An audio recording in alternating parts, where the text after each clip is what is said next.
To mark the 75th anniversary of independence, the Border Security Force organized a cycle rally which was flagged off from ICP Akwara, Tripura and entered Meghalaya on Friday. The rally comprises 19 cyclists and will cover a distance of 2,200 kilometers from Tripura to South Bengal. DIG Sector Joy Sandeep Rawat along with other officials welcomed the rally. A cultural program was also organized by students of Holy Cross School, Umkyang, which was enjoyed by cyclists and border population of the area.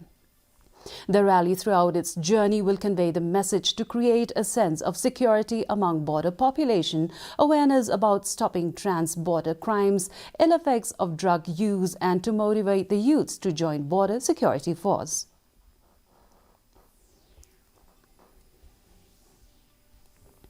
Deputy Commissioner